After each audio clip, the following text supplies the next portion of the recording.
right? There's this little short Brahmana boy. Give me 3 steps of land. So Bali Maharaj agreed. And with his first step, he went all the way to the bottom of the universe, in Patala.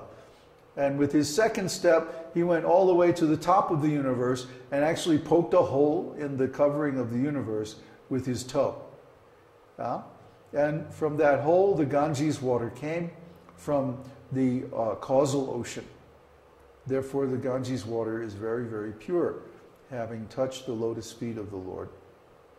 Oh, and by the way, the third step, Bali Maharaj offered his head. My Lord, please put your third step on my head. So in that way, he became a pure devotee, and he actually, as Srila Prabhupada said, he purchased the Lord. We purchase the Lord when we surrender unto him. As Krishna says in Bhagavad Gita 1866, Sarva dharman parityaja mam ekam sharanang braja. Give up all different varieties of dharma and just surrender unto me. Mam ekam. Surrender unto me alone, he says. Well, what does that mean? That means we don't try to serve any other master. And we don't also even try to serve ourselves. There are 3 kinds of self-service: karma, artha, and moksha. Karma means material aggrandizement. And artha means economic development.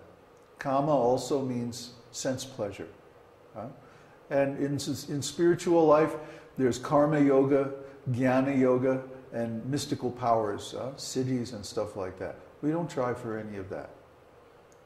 We simply try to please Lord Krishna. As he says, Mam ekam sharanam vraja.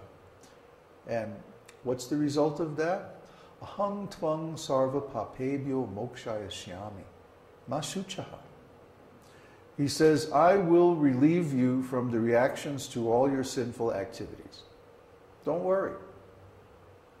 Don't worry.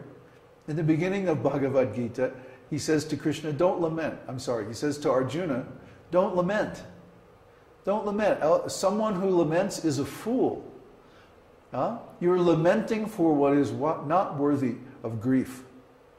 The material body is bound to change.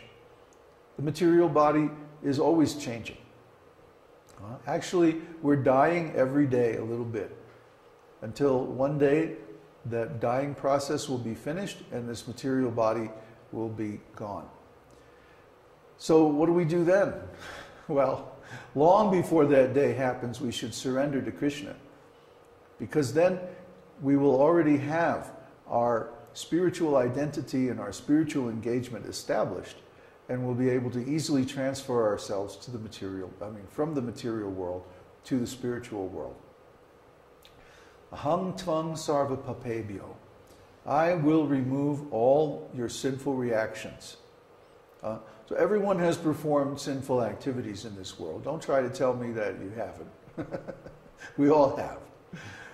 But when we worship Krishna, he very graciously removes the reactions to our past sinful activities on the condition that we won't perform any more of them. That's another thing that he means by surrender completely unto me. Don't perform any more sinful activities. Stop that nonsense. Remain pure and just serve me. And his part of the deal is, I will remove all your sinful reactions. Do not fear. Ma shuchaha. Don't fear. So don't lament, don't fear.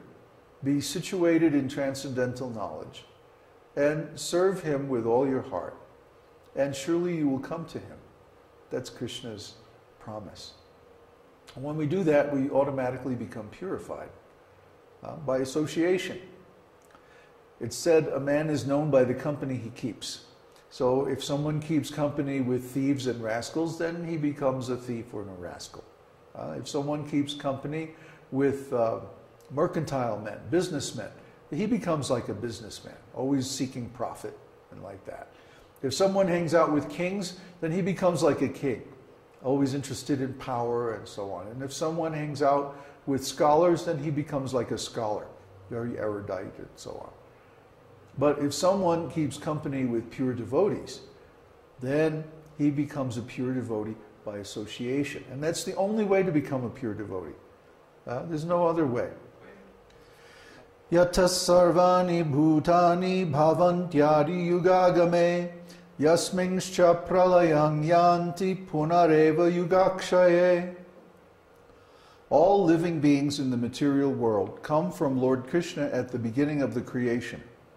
Lord Krishna maintains them while the creation is manifest, and they enter into him again when the creation is destroyed. There's a nice verse in Srimad Bhagavatam. Aham evasam evagre nanyad yat sarasat param. Very important verse. It's one of the 4 important verses spoken to Lord Brahma in the beginning of creation, when he became self-realized and had a vision of Krishna.